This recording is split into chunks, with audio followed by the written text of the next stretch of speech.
आज हम देखेंगे प्लॉटर। इसके पहले बेसिक कंप्यूटर नॉलेज का पार्ट वन अपलोड किया है। ये पार्ट 2 है। इसमें प्लॉटर देखेंगे। प्लॉटर एक आउटपुट डिवाइस है जिसका प्रयोग बड़ी ड्राइंग या चित्र जैसे कि कंस्ट्रक्शन प्लान, मैकेनिकल वस्तु की ब्लूप्रिंट, ऑटोकाड, कैड, कैम आदि के लिए करते हैं। इसमें ड्राइंग बनाने के लिए पेन, पेंसिल, मार्कर आदि राइटिंग टूल का प्रयोग होता है। यह प्रिंटर की तरह होता है। इसमें एक समतल चौकोर सतह पर कागज़ लगाया जाता है। इस सतह से कुछ ऊपर एक ऐसी छड़ यानी रॉड होती है जो कागज़ के एक सिरे से दूसरे सिरे तक चल सकती है। इस छड़ पर अलग अलग रंगों के 2 या 3 पिन लगे होते हैं जो छड़ पर आगे पीछे सरक सकते हैं। इस प्रकार छड़ और पेनों की सम्मिलित हलचल से समतल सतह के किसी भी भाग में कागज़ पर चिन्ह या चित्र बनाया जा सकता है। इनके द्वारा छपाई अच्छे होते हैं परंतु ये बहुत धीमे होते हैं तथा मूल्य भी अपेक्षाकृत अधिक होता है। लेज़र प्रिंटरों के आ जाने के बाद इनका प्रयोग लगभग समाप्त ही हो गया है। प्लॉटर 2 प्रकार के होते हैं। फ्लैट बेड प्लॉटर, ये प्लॉटर साइज़ में छोटे होते हैं तथा इसे आसानी से मेज पर रखकर प्रिंटिंग की जा सकती है। इसमें जो पेपर प्रयोग होता है उनका आकार सीमित होता है। सेकंड प्लॉटर है ड्रम प्लॉटर। ये साइज़ में काफ़ी बड़े होते हैं तथा इसमें प्रयुक्त पेपर की लंबाई असीमित होती है। इसमें पेपर का एक रोल प्रयोग किया जाता है। स्पीकर ये एक प्रकार के आउटपुट डिवाइस है जो कंप्यूटर से प्राप्त आउटपुट को आवाज़ के रूप में सुनाती है। ये कंप्यूटर से डेटा इलेक्ट्रिक करंट के रूप में प्राप्त करता है। इसे CPU सेंट्रल प्रोसेसिंग यूनिट से जोड़ने के स्पीकर लिए साउंड कार्ड की ज़रूरत पड़ती है। यही साउंड कार्ड साउंड उत्पन्न करता है। इसका प्रयोग गाने सुनने में, संवाद आदि में करते हैं। कंप्यूटर स्पीकर वह स्पीकर होता है जो कंप्यूटर में आंतरिक या बाह्य रूप से लगा होता है। हेडफोन्स एक प्रकार की आउटपुट डिवाइस है जिसमें लाउड स्पीकर्स का एक जोड़ा होता है तथा इसकी बनावट ऐसी होती है कि ये सिर पर बेल्ट की तरह पहना जा सकता है तथा दोनों स्पीकर मनुष्य के कान के ऊपर आ जाते हैं। हेडफोन इसलिए इसकी आवाज़ सिर्फ इसे पहनने वाले व्यक्ति ही सुन सकता है। किसी हेडफोन के साथ MIC माइक्रो भी लगा होता है जिससे सुनने के साथ साथ बात भी की जा सकती है। इस उपकरण का प्रयोग प्राय टेलीफोन ऑपरेटरों, कॉल सेंटर ऑपरेटरों, कमेंटेंडरों आदि द्वारा किया जाता है। इसे स्टेरियो फोन्स, हेडसेट या कैन्स के नाम से भी जाना जाता है। प्रोजेक्टर ये एक प्रकार का अल्सो आउटपुट डिवाइस है जिसका प्रयोग कंप्यूटर से प्राप्त सूचना या डेटा को एक बड़ी स्क्रीन पर देखने के लिए करते हैं। इसकी सहायता से एक समय में बहुत सारे लोग एक समूह में बैठकर कोई परिणाम देख सकते हैं। इसका प्रयोग क्लासरूम, ट्रेनिंग या एक बड़े कॉन्फ्रेंस हॉल में जिससे ज़्यादा संख्या में दर्शक हो जैसी जगहों पर किया जाता है।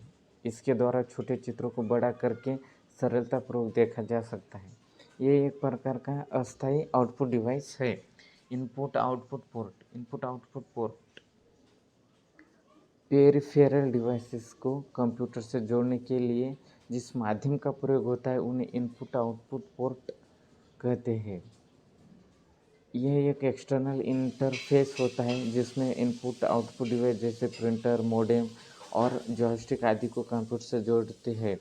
इनपुट आउटपुट पोर्ट निम्न प्रकार के होते हैं।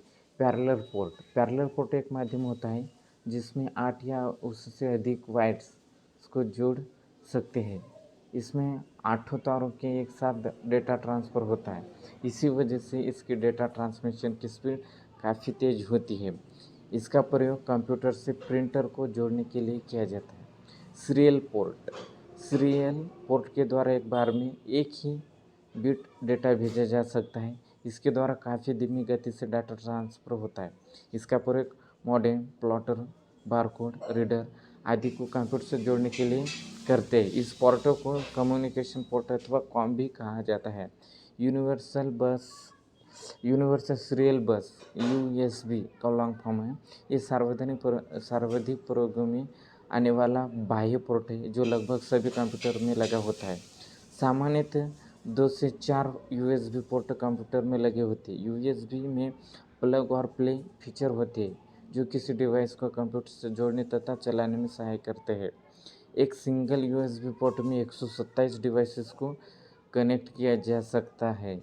फायरवायर इसका प्रयोग ऑडियो, वीडियो या मल्टीमीडिया डिवाइसेस जैसे कि वीडियो कैमरा आदि को जोड़ने के लिए किया जाता है। यह एक महंगी तकनीक है जिसका प्रयोग बड़ी मात्रा में डाटा ट्रांसफ़र करने के लिए करते हैं। हार्ड डिस्क ड्राइव और नई डीवीडी ड्राइव को वायर के द्वारा कंप्यूटर से कनेक्ट किया जाता है। इसके द्वारा 400 एमबी सेकंड की दर से डाटा ट्रांसफ़र किया जा सकता है। कंप्यूटर मेमोरी में मापदंड parameters of memory storage capacity ये मेमोरी के साइज़ को प्रदर्शित करती है। कंप्यूटर के आंतरिक मेमोरी को वर्ड या बाइट के मापा जाता है। एक्सेस मोड किसी भी मेमोरी की बहुत सारी लोकेशन होती है। इन मेमोरी लोकेशन में इंफॉर्मेशन को रैंडमली और सीक्वेंसली तथा डायरेक्टली एक्सेस किया जाता है। एक्सेस टाइम वह है जो कंप्यूटर के रीड और राइट ऑपरेशन को संपन्न करने के लिए प्रयोग किया जाता है। मापन की प्राथमिक इकाइयाँ basic unit of measurement computer की सभी सूचनाएं इंफॉर्मेशन इलेक्ट्रॉनिक कंपोनेंट जैसे कि इंटीग्रेटेड सर्किट सेमीकंडक्टर के द्वारा हैंडल की जाती है जो किसी सिंगल की केवल 2 अवस्थाएं स्टेट्स पहचानती है, उपस्थिति और अनुपस्थिति। इन अवस्थाओं को पहचानने के लिए 2 सिंबल्स का प्रयोग किया जाता है, 0 और 1, जिसे बिट कहते हैं। 0 सिग्नल की अनुपस्थिति तथा 1 सिग्नल की उपस्थिति को दर्शाता है। एक बिट कंप्यूटर की वह सबसे छोटी यूनिट है जो केवल 0 या 1 स्टोर करती है, क्योंकि एक सिंगल बिट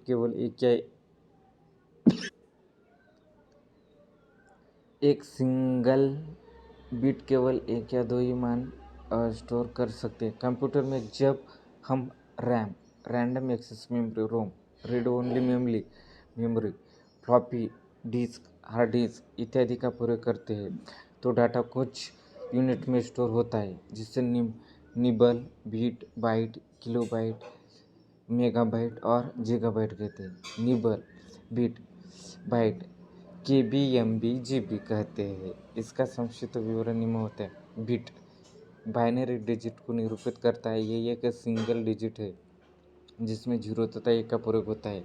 0 से तात्पर्य ऑफ, 1 से तात्पर्य ऑन। निम्बल में 4 बिट होती है। 2 निबल 1 बाइट के बराबर होते हैं। बाइट लगभग एक कैरेक्टर जैसे कि लेटर A नंबर 1 प्रतीक क्वेश्चन आदि।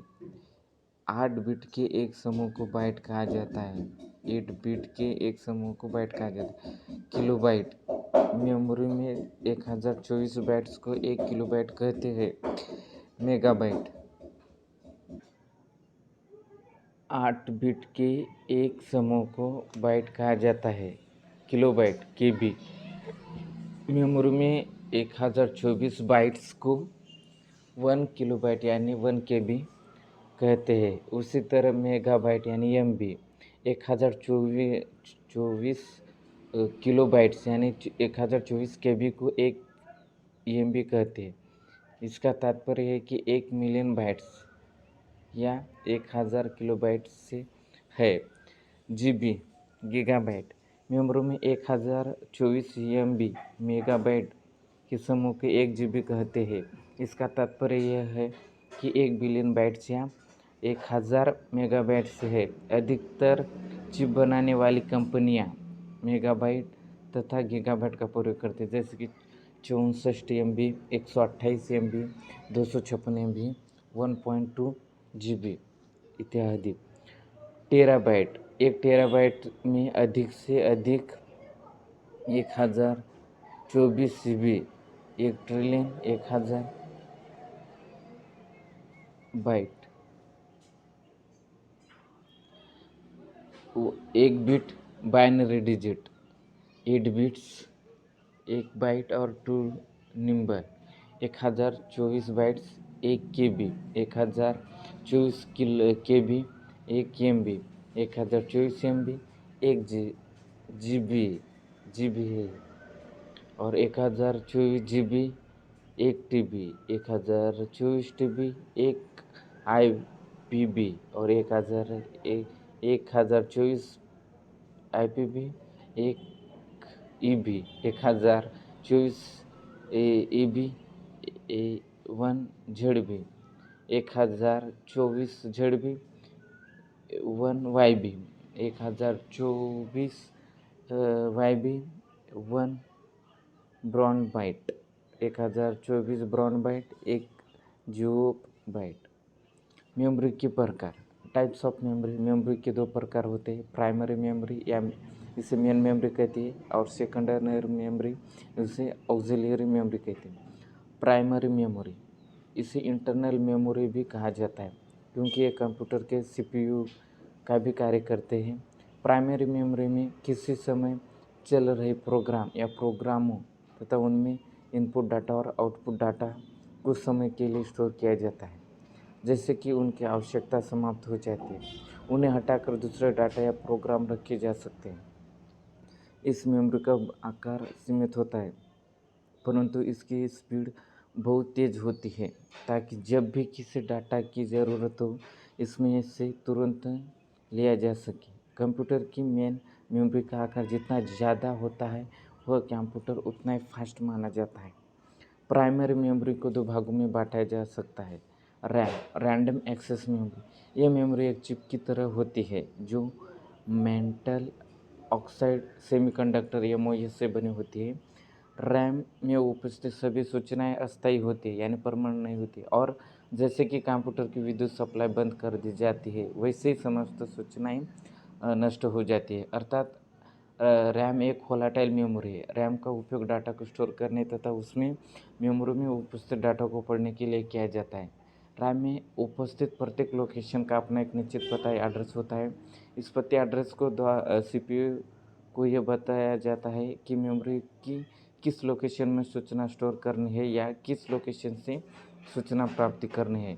रैम कितने प्रकार के होते हैं? रैम 2 प्रकार के होती है। एक डायनेमिक रैम, इसे डी रैम भी कहते हैं। डी रैम चिप के स्टोरेज सेल परिपथों सर्किट्स में एक ट्रांजिस्टर लगा होता है जो ठीक उसी प्रकार कार्य करता है जिस प्रकार कोई ऑन ऑफ स्विच कार्य करता है, और इसमें एक कैपेसिटर भी लगा होता है जो एक विद्युत चार्ज को स्टोर कर सकता है। ट्रांजिस्टर रूपी स्विच की स्थिति के अनुसार वह कैपेसिटर चार्जड भी हो सकता है और अनचार्ज भी। इन स्थिति को क्रम 0 बिट या 1 बिट माना जाता है, परंतु कैपेसिटर का चार्ज लीक हो सकता है, इसलिए उस चार्ज को फिर से भरने या उत्पन्न करने का प्रावधान अर्थात रिफ्रेश किया जाता है, जिसके कारण इसकी गति धीमी हो जाती है। इस प्रकार डायनेमिक रैम चिप ऐसी मेमोरी की सुविधा देता है जिसकी सूचना बंद करने पर नष्ट हो जाती है। डी रैम के अन्य उदाहरण हैं एच डी रैम यानी सिंक्रोनस डायनेमिक रैम, और आर डी रैम रैम बस dynamic RAM, D D RAM double data dynamic RAM, static RAM second में रैम का प्रकार स्टैटिक रैम यस रैम भी कहते हैं। इसमें डाटा तब तक संचित रहता है जब तक कि विद्युत सप्लाई ऑन रहती है। स्टैटिक रैम में स्टोरेज सेल परिस्थिति में एक से अधिक ट्रांजिस्टर लगे होते हैं, इसमें कैपेसिटर नहीं लगा होता है। स्टैटिक रैम अधिकतर उसकी तेज़ गति के कारण कैश की तरह उपयोग किया जाता है। डायनेमिक रैम की तुलना में स्टैटिक रैम अधिक महंगी होती है। इस रैम के अन्य उदाहरण हैं non volatile S RAM, special S RAM, asynchronous S RAM, synchronous S RAM. ROM read only memory क्या है? इसे संक्षेप में रोम कहा जाता है। मेमोरी में उपस्थित डाटा तथा इंस्ट्रक्शन परमानेंटली होते हैं। जिस कारण इन्हें केवल पढ़ा जा सकता है, परंतु उन्हें डाटा और इंस्ट्रक्शन में परिवर्तन करना संभव नहीं है। डाटा और इंस्ट्रक्शन के स्थायी होने के कारण कंप्यूटर की विद्युत सप्लाई बंद होने पर भी चिप में भरी सूचनाएं संरक्षित रहती है, अर्थात रोम नॉन वोलेटाइल मेमोरी है। वास्तव में रोम चिप बनाते समय ही उसमें कुछ आवश्यक डाटा या और प्रोग्राम डाल दिए जाते हैं जो स्थायी होते हैं। रोम का उपयोग सभी प्रकार के इलेक्ट्रॉनिक उपकरणों जैसे कि calculator, video game, digital camera आदि में किया जाता है। रोम के निम्न प्रकार है। पी-रोम, यह प्रोग्रामेबल रीड ओनली मेमोरी का संक्षिप्त नाम है। यह एक ऐसी मेमोरी है जिसमें एक प्रोग्राम की सहायता सूचनाओं को स्थायी रूप से स्टोर किया जाता है। साधारण स्विच मेमोरी में ट्रांजिस्टर स्विचों को स्थायी रूप से ऑन 1 ऑफ 0 स्थिति में सेट कर दिया जाता है, लेकिन पी-रोम मेमोरी के मामले में चिप को इस प्रकार बनाया जाता है कि इसके सभी स्विचों को ऑन करके छोड़ दिया जाता है। जब इस मेमोरी में कोई सूचना भरनी होती है तो एक उपकरण जिसे पी-रोम प्रोग्राम या बर्नर कहा जाता है द्वारा इस उच्च वोल्टेज के पल्स उत्पन्न किए जाते हैं, जिनसे कुछ चुने हुए स्विच नष्ट हो जाते हैं, अर्थात वे स्विच 0 से 1 से 0 हो जाती है। इस प्रकार पी-रोम चिप में इंफॉर्मेशन स्टोर कर दी जाती है। पी-रोम मेमोरी को भी केवल एक बार में ही प्रोग्राम द्वारा भरा जा सकता है। रोम की तरह यह भी स्थायी होती है और बाद में इसे बदलना नहीं जा सकता। ई-पी-रोम, ये erasable program read only memory erasable program read only memory का संक्षिप्त नाम है। यह एक ऐसी मेमोरी है जिसको फिर से प्रोग्राम किया जा सकता है। इसकी सूचनाओं को चिप में रखी गई विद्युत धारा के द्वारा स्थायी रखा जाता है। किसी ई प्रोग्राम की सूचनाओं को उस सर्किट से हटाकर और उसमें बनी हुई एक छोटी सी खिड़की से अल्ट्रावायलेट किरणें डालकर साफ किया जा सकता है। बाद में इसे एक ई प्रोग्राम ईपीरोम बर्नर की सहायता से फिर से रीप्रोग्राम किया जा सकता है। ईप्रोम में भरी हुई सूचनाएं भी स्थायी होती है क्योंकि कंप्यूटर को ऑफ कर देने के बाद भी वे नष्ट नहीं होती। ईईपी-रोम, ये electronic erasable program read only memory electronic erasable program read only memory का संक्षिप्त नाम है। ये एक ऐसी ईप्रोम है जिसका फिर से प्रोग्राम करने के लिए सर्किट के से हटाने और निर्माता को भेजने की आवश्यकता नहीं होती। आप इसको एक विशेष सॉफ्टवेयर या प्रोग्राम की सहायता से अपने कंप्यूटर में ही प्रोग्राम कर सकते हैं। इसमें यह विशेषता भी है कि फिर से प्रोग्राम करने के लिए इसकी सारी सूचनाओं को नष्ट करने की आवश्यकता नहीं होती। आप एक बार में इसकी एक बाइट को साफ करके फिर से लिख सकते हैं। प्राय कंप्यूटर के कॉन्फ़िगरेशन से संबंधित सूचनाएं रखी जाती हैं। इनके अलावा कुछ मेमोरी के प्रकार है जो निम्नलिखित है।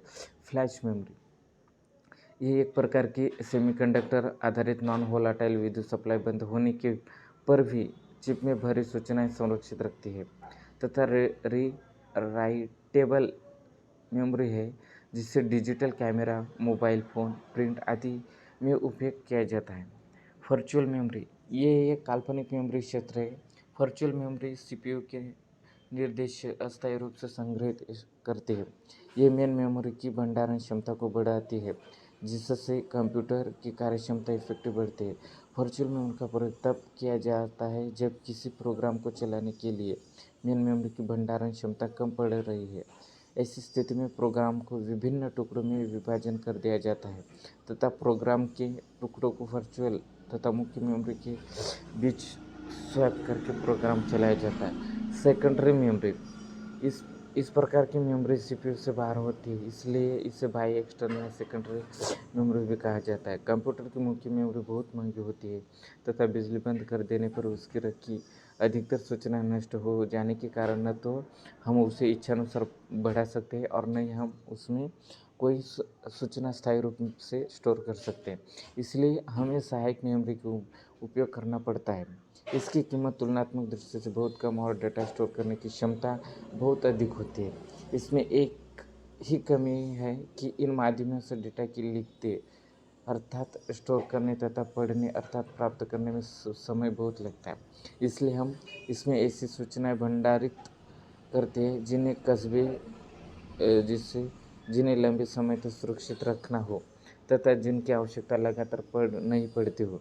हम सहायक मेमोरी को अपनी आवश्यकता के अनुसार किसी भी सीमा तक बढ़ा सकते हैं। ये मेमोरी कुछ चुंबकीय उपकरण के रूप में होती है, जैसे मैग्नेटिक डिस्क, ऑप्टिकल डिस्क एवं सॉलिड टेस्ट डिस्क। इन उपकरणों के बारे में आगे विस्तार से बताया गया है। सहायक मेमोरी का उपयोग बैकअप के लिए किया जाता है। जब हमें किसी डेटा की तत्काल आवश्यकता नहीं कर रहती है तो उसे किसी चुंबकीय माध्यम जैसे कि फ्लॉपी डिस्क या चुंबकीय टेप पर नकल करके अलग सुरक्षित कर लिया जाता है।